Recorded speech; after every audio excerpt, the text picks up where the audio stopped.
Bonjour les amis, nous voici à l'épisode 3 de la fabrication d'un nid avec la taille et le blindage des salles et des galeries.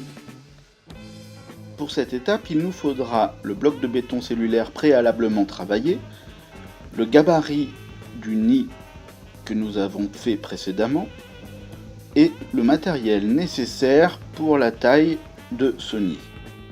En premier lieu, commençons par reporter le dessin de notre nid à partir du gabarit que nous avons utilisé précédemment.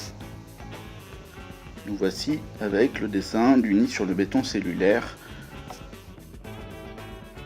Nous pouvons commencer à tailler l'ensemble de notre nid. Alors moi j'utilise du coup un Dremel avec un support à défonceuse.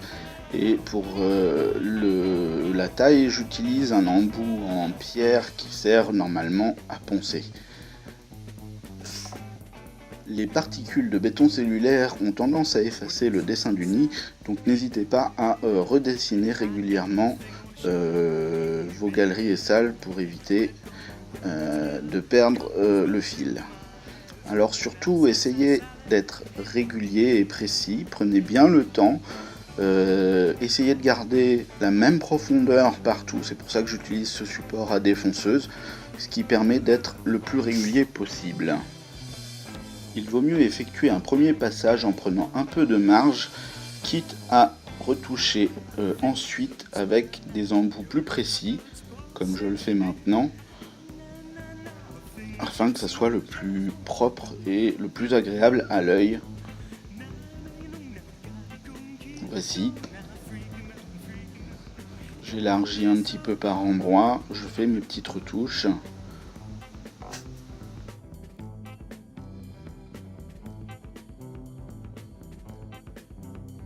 Nous avons fini de tailler le béton et nos salles et galeries sont prêtes. Nous allons pouvoir bientôt passer à l'étape du blindage. Pour le blindage, j'utilise du mortier-colle à béton cellulaire. Préparons notre mortier-colle, ni trop liquide ni trop épais, et étalons-le. Je le fais à l'aide des doigts afin d'étaler une couche assez fine, mais en même temps ça permet d'en mettre bien partout et de ne pas oublier un petit endroit où une coquine pourrait s'y aventurer et commencer un nouveau tunnel.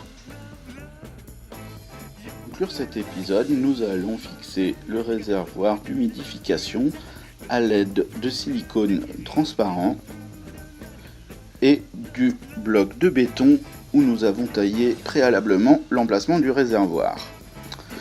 Nous allons mettre un bon filet de silicone sur tout le tour afin d'éviter que de l'eau déborde du réservoir, comme ceci. Encastrons maintenant le réservoir en appuyant fortement et laissons sécher. Voilà pour l'épisode 3. Il ne restera plus qu'à encoller la vitre et à la poser sur ce nid et à aménager l'aire de chasse. Je vous remercie de m'avoir suivi et à très bientôt pour l'épisode 4.